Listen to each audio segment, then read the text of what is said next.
Welcome to our deep dive, you guys, into the early colonization of the Americas. We're going to uncover some fascinating historical nuggets and maybe even challenge a few assumptions along the way. You know, it's like a crash course. Yeah, exactly. A crash course in colonization, but guided by excerpts from a captivating history lecture that we both had a chance to look at. Yeah, these sources are really interesting because I think they really go beyond the kind of typical golden glory narrative that you hear a lot about, you know? Right. And I think we're going to explore some different motivations for colonization, from, you know, religious beliefs to economic pressures, even simple curiosity. Right. And that's what I found so interesting in looking at this is, like, right off the bat, just the influence of religion on this era. Yeah. And it wasn't just a matter of like, oh, we're going to spread Christianity. Mm-hmm. There were some pretty complex, theological ideas at play that we're going to kind of unpack here. Yeah, absolutely. I mean, Right. the two big ones that, we can talk about are predestination and free will. Right. And that had a profound impact on how Europeans viewed their role in the New World. Yeah. I mean, imagine believing that God had already chosen who would be saved and who would be damned even before they were born, Right. That's a heavy concept Yeah. to wrap your head around. It is. And it makes you wonder how those beliefs, like, influence their interactions with indigenous populations. Yeah. Did they see them as potential converts to be saved, or were they already considered lost? Yeah, that's a fascinating question. And, I think it gets to the heart of some of the ethical dilemmas Right. that the colonizers were facing. And the idea of predestination, offered a sense of comfort on one hand, Right. knowing that your fate was already sealed. Right. But it also raised some tough questions about, free will and responsibility. Right. Exactly. If everything is preordained, does that mean we have no control over our actions? Yeah. Like, where's the line? Right. Where does that leave the concept of sin and redemption? Right. And that's where free will comes in.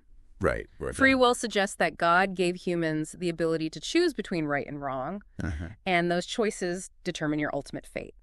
Okay, so how did these two contrasting beliefs actually play out in the Americas? Like, how did that actually... Well, I think, if you believed in predestination, you might feel a sense of urgency to spread the gospel to those who hadn't been chosen for salvation. Right. But on the other hand, if you emphasize free will, you might be more inclined to focus on teaching and persuasion, allowing individuals to make their own choices. All right. That's a really interesting distinction. Yeah. That shows how even seemingly abstract theological debates could have very real consequences. Absolutely. On the ground, you know what I mean? Yeah, and I think it really highlights, the importance of understanding, the intellectual and religious context of the time period. Right, totally. Yeah. Okay, so religion, clearly a driving force. Yeah. But what about the economic factors? Of course. I mean, you can't ignore the whole golden glory aspect of colonization. No, of course not. But I think the story is more nuanced than that. Okay. European nations weren't just after gold and silver. Okay. They were desperate to access these lucrative trade routes to the east. Got it. Think, silk spices, porcelain, all this stuff that was, I know what I was saying. luxury goods that were in high demand back in Europe. Right. So it was all about, like, keeping up with the Joneses. Right. Even back then. Exactly. Didn't they run into some issues when it came to actually, like, trading with the East? They did. Like, yes. what was going on there? Well, the source highlights this almost comical situation where you have European traders offering things like potatoes to China in exchange for silk and spices. Potatoes for silk? Yeah. I mean, no wonder. You can imagine how well that went over. Yeah, they got laughed out of the room, basically. Oh, yeah, pretty much. So what did they do? They surely didn't just give up on this idea of, like, getting their hands on all of these Eastern riches, right? No, and that's where the idea of plantation colonies comes into play. Right. They realized that they could bypass their reliance on Eastern trade by establishing colonies in the Americas to produce these valuable commodities themselves. Okay. So instead of trading for silk, they decided to grow sugar and tobacco Right. and other cash crops Exactly. in the Americas. Yeah. Okay. It's a pretty ingenious solution from, like, an economic standpoint, Yeah. but I have a feeling it comes with some serious downsides. You're absolutely right. Yeah. This shift towards plantation agriculture is inextricably linked to the rise of the transatlantic slave trade. Right. To maximize profits, European powers needed a cheap and readily available labor force, and they found it in the horrific exploitation of enslaved Africans.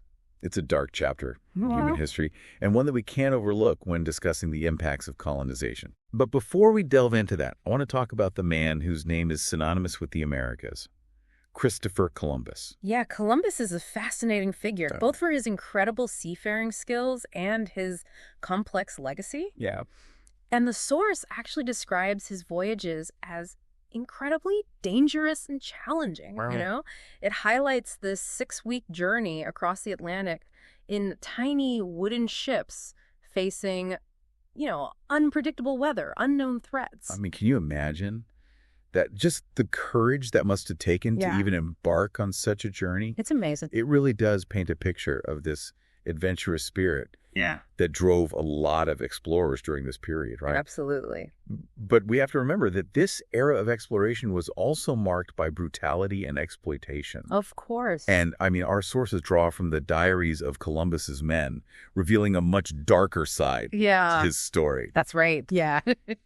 Those diaries. They really do. They paint a very different picture of Columbus. They do, don't they? They describe the exploitation and mistreatment of indigenous populations, including instances of violence and even kidnapping. Precisely. Like, that's crazy. And, these firsthand accounts challenge the traditional heroic narratives surrounding Columbus. Right. And they force us to confront the darker realities of his expeditions. Right. It makes you think about how history is often told from the perspective of the victors. Yeah. What about the voices and experiences of those who were conquered and colonized? That's a crucial question to ask. Right. And it's one that we'll be exploring throughout this deep dive. Yeah. But before we move on, there's one more surprising fact about Columbus that I think you'll find interesting. All right. I'm all ears. Well, did you know that America wasn't actually named after Christopher Columbus? Oh, really? It was named after another explorer, Amerigo Vespucci, who realized that the landmass that Columbus had stumbled upon was actually a separate continent. Wow, I never knew that. So America was named after a German who, shall we say, had a bit of an ego. Well, you could say that. But it just goes to show how history is often full of these unexpected twists and turns. Right. But speaking of ambition and glory, let's delve into the audacious conquistadors who followed in Columbus's footsteps. Right, because this unexpected naming reveals how history is often shaped by individuals seeking glory. Right. So let's move on to these conquistadors who are definitely looking for glory and riches and all of that. Yeah, when you think of conquistadors, Hernán Cortés probably comes to mind. Right. And for good reason. Our sources paint a pretty vivid picture of his arrival in the Yucatan Peninsula in 1519. Didn't he do something pretty dramatic to motivate his troops? Something about ships. He did indeed. Upon landing, Cortés ordered his ships to be burned. Whoa. Signaling a no-retreat policy to his men. I mean, imagine being a conquistador witnessing that. Talk about a power move. I mean, that definitely sends a clear message. Burn the ships, there's no going back. Right. But wasn't he facing incredible odds? I mean, the Aztecs were a powerful empire. Absolutely, and that's where Cortés' strategic brilliance comes into play. Okay. He recognized that the Aztec Empire wasn't a monolithic entity. Right. There were these internal divisions and rivalries that he could exploit. So he played the divide and conquer game. Precisely. He skillfully forged alliances with indigenous groups who resented Aztec rule, effectively turning their grievances into his own military advantage. Wow. This allowed him to amass a formidable force to challenge the Aztecs. That's incredible. Yeah. It's like he turned the Aztecs' own subjects against them. Right. But what about Montezuma? Yeah. Wasn't he the emperor of the Aztecs? He was. How did Cortés manage to outmaneuver him? Well, Montezuma's story is a tragic one. Initially, he hesitated, unsure of how to respond to these strange newcomers. Right. He even sent emissaries with gifts, hoping to appease them. I remember reading about that. Didn't they offer those incredible feathered headdresses and golden ornaments? Yes, exactly. But Cortés was undeterred. Right. He continued to advance, eventually reaching the Aztec capital, Tenochtitlan. Oh, yeah. And Montezuma, caught between fear and curiosity, decided to welcome Cortés and his men into the city. What happened next? I have a feeling this isn't going to end well. You're right, it was a fateful decision. Whoa. Montezuma, perhaps misjudging Cortés' intentions, hosted a grand feast for the Spaniards. Okay. But the festivities were short-lived. Okay, now I'm on the edge of my seat. Yeah. What happened? The very next night, Cortez and his men seized Montezuma and took him hostage. What? Imagine the shock and confusion among the Aztecs. I mean, Their emperor held captive by these foreign invaders. that's hard to believe. It's like something out of a movie. Right. What happened to Montezuma? Well, he remained a prisoner for months, effectively a puppet ruler under Cortez' control. Eventually, tensions boiled over, and a clash erupted between the Spaniards and the Aztecs. Oh, no. During the fighting, Montezuma was killed. Oh, my God. Whether by the Spanish or his own people is still debated by historians. Wow, what a dramatic and tragic end for Montezuma. It really is. It really highlights the brutal realities of conquest. It does indeed, but the story of the conquistadors isn't just about military victories and cunning strategies. Right. We have to remember the devastating impact of disease. Right, smallpox. Yeah. It's often referred to as the invisible conquistador. Exactly. Smallpox, along with other European diseases, ravaged the indigenous populations of the Americas. Right. It spread like wildfire, decimating entire communities. It's estimated that up to 90% of the indigenous population died from disease in the centuries following European contact. Those numbers are staggering. It's almost unimaginable. I know. It's like an invisible enemy just sweeping across the land. Yeah, it was a biological catastrophe. Right. And it's important to remember that this wasn't just a natural phenomenon. It was a direct consequence of European colonization. Yeah. The arrival of Europeans introduced new diseases to populations that had no immunity.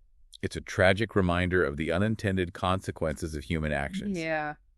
But were there other factors that contributed to the decline of indigenous populations besides disease? Absolutely. Attributing the decline solely to disease is an oversimplification. Okay. There were numerous other factors at play, including warfare, forced labor, displacement, and the disruption of traditional ways of life. Right. It was a perfect storm of devastation. Yeah. A complex interplay of forces that decimated indigenous populations. Yeah, absolutely. Now, shifting our focus to the English colonies, I'm curious about the motivations behind their ventures across the Atlantic. Yeah, well, our sources draw this fascinating parallel between England's motivations for colonizing America and the eventual westward expansion of the United States. Okay. It all boils down to land, or rather the lack of it. So England was facing its own land shortage.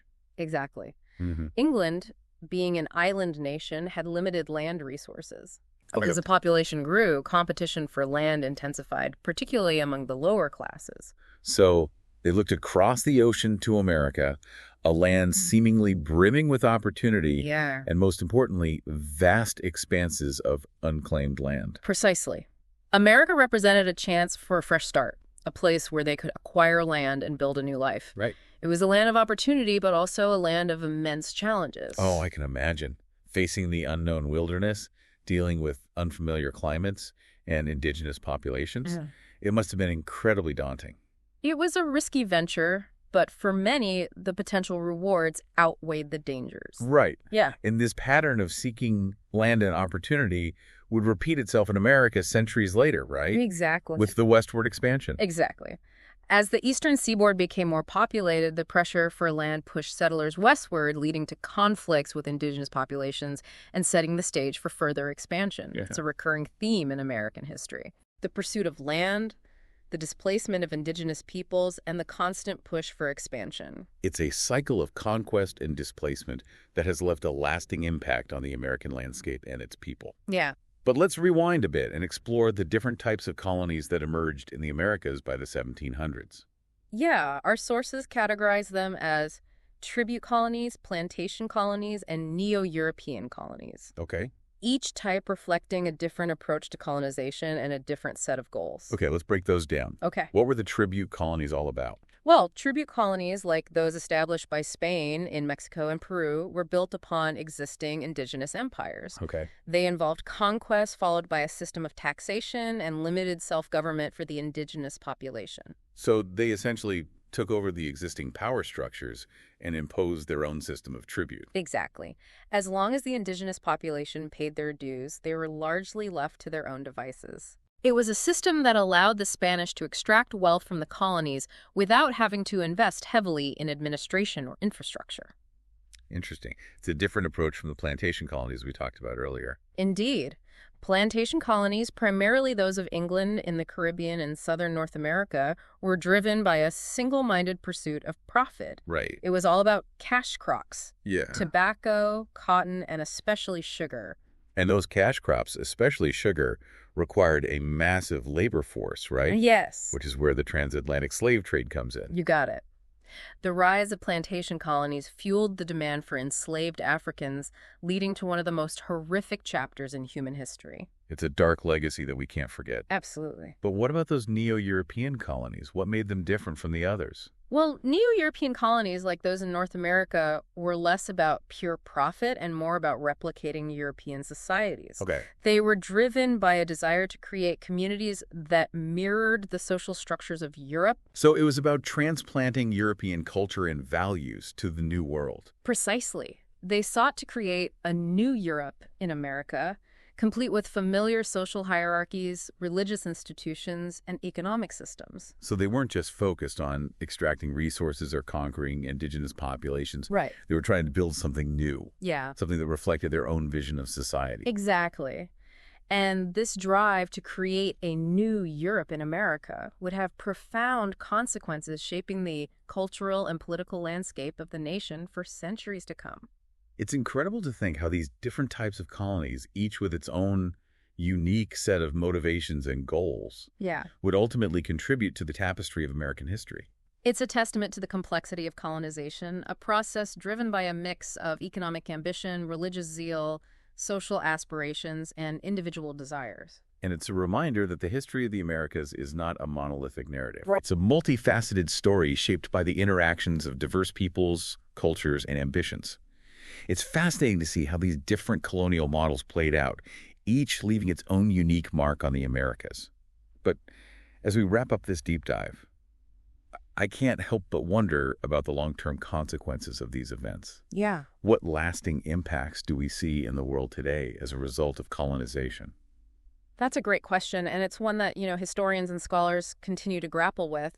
Right. The legacy of colonization is complex and multifaceted with both positive and negative aspects. Right, and I can definitely see that. Yeah. On the one hand, we have the tragic displacement and decimation of indigenous populations, the horrors of the slave trade, and the lasting inequalities that stem from those injustices. Exactly. Those are undeniable and deeply troubling legacies that we still see playing out today in issues of racial inequality, economic disparities, and cultural erasure. But on the other hand, colonization also led to the exchange of ideas, technologies, and cultures between different parts of the world. Sure. It shaped the geopolitical landscape, Yeah. influenced languages, And created new forms of art, music, and literature. That's true. The interconnectedness of the modern world, for better or worse, has its roots in this period of exploration and colonization. Right. And it's important to acknowledge that complexity, Yeah, to recognize both the positive and negative aspects of this historical legacy. absolutely. It's not about glorifying or condemning the past, Right. but rather understanding it in all its nuance and complexity. Yeah, And I think that's one of the most valuable things about studying history, I agree. is that it challenges us to think critically Absolutely. and to question the narratives we've been told. I couldn't agree more. History is not just a collection of dates and facts. It's a lens through which we can understand the present and shape the future. And speaking of shaping the future, our sources leave us with a thought-provoking what-if question, but I'd love to get your take on. Okay. What if, instead of European powers, it had been China that colonized the Americas? How might history have unfolded differently? That's a fascinating question to consider. Imagine a world where Chinese culture and values dominated the Americas, Right. where Mandarin was the lingua franca and where the political and economic systems reflected those of the Ming Dynasty. It's mind-boggling to think about. It is. Would we have seen the same levels of violence and exploitation? Would indigenous populations have fared better or worse under Chinese rule? It's impossible to know for sure, but it certainly challenges us to think outside the box and to consider alternative historical trajectories. It makes you realize that the history we know is just one possible outcome, Yeah. one path among many, Right. and that perhaps there are valuable lessons to be learned from exploring those alternative paths. Exactly. It encourages us to question our assumptions, Right. to delve deeper into the complexities of the past, and to consider how different choices and circumstances could have led to very different outcomes. Well, I think that's a perfect note to end on. Yeah. Thank you for joining us on this fascinating deep dive into the early colonization of the Americas. It's been a pleasure. We've covered a lot of ground, from the religious motivations of the colonizers to the devastating impact of disease, Yeah. from the audacious strategies of the conquistadors to the complex legacies that we still grapple with today. Absolutely. It's been a pleasure exploring these sources with you, and I hope our listeners have gained a new appreciation for the complexities of this pivotal period in history. And remember, this is just the beginning of the conversation. Right. Keep exploring, keep questioning, and keep diving deep into the rich tapestry of history. Absolutely. Who knows what other fascinating insights and unexpected twists you might uncover. Until next time, keep those brains buzzing. Skin is warm like an oven. Your taste is sugary sweet. Your fingers feel like cotton when you put your arms around me.